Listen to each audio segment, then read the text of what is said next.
मध्य प्रदेश हुकूमत ने भीख मांगने वाले बच्चों पर रोक लगाने का फैसला किया है। हुकूमत के जरिए सड़कों पर भीख मांगने वाले बच्चों को न सिर्फ स्कूल भेजने की तैयारियां शुरू कर दी गई हैं, बल्कि महकमा ख़वातीन और चाइल्ड डेवलपमेंट के जरिए इस ताल्लुक से एक मबसूत प्रोग्राम बनाया जा रहा है ताकि सड़क पर भीख मांगने वाले बच्चों का मुस्तकबिल संवारा जा सके। हुकूमत ने इस सिलसिले में बच्चों से ज़बरदस्ती भीख मंगवाने वालों के खिलाफ सख्त कार्रवाई करने का भी फैसला किया है। मध्य प्रदेश वजीर बराए मेडिकल एजुकेशन विश्वास सारंग इस ताल्लुक से कुछ यूं बताते हैं।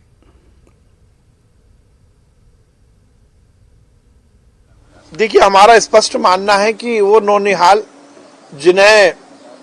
स्कूल जाना चाहिए,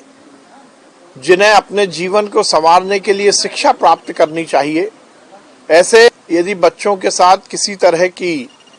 दबाव में या उनको किसी भी तरह की ऐसी गतिविधियों में इन्वॉल्व किया जाता है जो उनके बचपन को ख़त्म करता है, ये मध्य प्रदेश में बर्दाश्त नहीं किया जाएगा। और इसलिए महिला और बाल विकास मंत्रालय ने ये निर्णय लिया है कि ऐसे बच्चों को रिहैबिलिटेट करके